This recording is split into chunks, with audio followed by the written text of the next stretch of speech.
पुराने समय में लोग दिशा को पता लगाने के लिए तारों और नक्षत्रों का यूज करते थे, लेकिन वो रात के समय में ही पॉसिबल होता था क्योंकि तारे तो रात को ही निकलते हैं। ठीक है, उसके कुछ समय बाद कंपास का इन्वेंट हो गया। ठीक है, कंपास की सहायता से लोगों को पता चलने लगा कि भाई ये कौन सी दिशा है, साउथ दिशा कौन सी है, नॉर्थ दिशा कौन सी है, उत्तर दिशा और दक्षिण दिशा के बारे में पता चलना स्टार्ट हो गया। ठीक है, फिर कुछ समय बाद फ़ोन में भी कंपास आना स्टार्ट हो गया, मतलब कि फ़ोन की मदद से भी तुम मतलब ये डिसाइड कर सकते हो कि ये दिशा कौन सी है।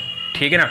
अब सवाल ये आता है, मान लो तुम किसी जंगल में जा रहे हो, ठीक है, और जंगल में तुम मतलब बहुत अंदर तक चले गए, तुम जंगल में खो गए, ठीक है, और तुम्हें दिशा का भी पता नहीं है, और तुम्हारा जो फ़ोन है, फ़ोन की बैटरी डाउन हो चुकी है, इसलिए तुम फ़ोन से भी दिशा का पता नहीं लगा सकते।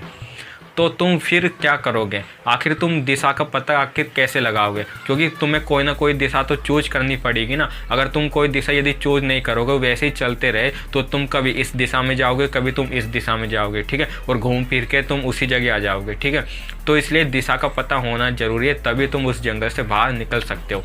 अब देखिए, तुम्हारे पास ना कंपास है, ना तुम्हारे पास फ़ोन तो है, लेकिन उसकी बैटरी डाउन हो चुकी है, मतलब कि फ़ोन भी तुम्हारा कुछ काम का नहीं है। तब तुम दिशा का आखिर कैसे पता लगाओगे? देखिए, इसका एक तरीका है जिसके कारण तुम दिशा का पता लगा सकते हो। देखो, इस तरीके को यदि अप्लाई करना है तो तुम्हारे पास एक वॉच होनी ज़रूरी है, एक घड़ी होना ज़रूरी है, और समय होना चाहिए दिन, क्योंकि रात के समय में तुम तारों से पता लगा सकते हो दिशा कौन सी है। ठीक है, तो दिन के समय में तुम कैसे पता लगाओगे? देखो, जो घड़ी होती है ना, घड़ी में जो टाइम बजा होता है ना, जैसे मान लो घड़ी में टाइम बज रहा है 3 बज रहे, ठीक है, तो हमें केवल छोटी सुई पर ध्यान देना है। ठीक है, 3 बजे तो छोटी सुई 3 पर रहेगी, तो जो सुई छोटी सुई जिस दिशा में रहेगी ना, जिस पर रहेगी, तो छोटी सुई को हमें जहाँ पर सूरज है ना, सूरज की दिशा में रखना है। ठीक है, छोटी सुई 3 पर है, ठीक है ना, तो 3 नंबर को सूरज की दिशा में रखना है। ठीक है, और फिर 3 नंबर, और फिर हमें 12 नंबर पर फोकस करना है, मतलब 12 नंबर और 3 नंबर के बीच में एक काल्पनिक रेखा खींचनी है। ठीक है, और उस रेखा की जो दिशा होगी ना, वो दिशा दक्षिण दिशा होगी। ठीक है, इस प्रकार से तुम घड़ी का यूज करके तुम दिशा का पता लगा सकते हो, और एक दिशा तुमने यदि पता लगा दी तो बाकी तीनों दिशा भी तुम पता लगा सकते हो। ठीक है, एक और एग्जांपल लेते हैं। मान लो घड़ी में समय हो रहा है 4:45 का समय हो रहा है। ठीक है, तो देखो, छोटी सुई कहाँ पर, उस पर ध्यान देना, बड़ी सुई से कोई मतलब नहीं है। छोटी सुई मतलब जो घंटे की सुई होती है, उस पर ध्यान देना है।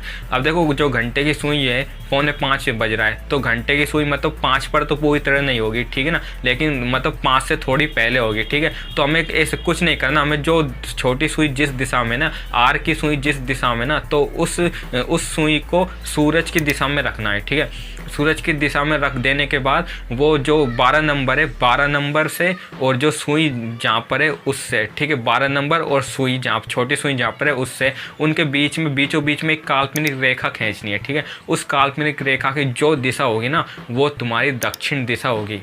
ठीक है ना, मतलब कि घड़ी के द्वारा हम दिशा का पता लगा सकते हैं। अब एक सवाल आ रहा होगा कि 12 बजे में क्या करें?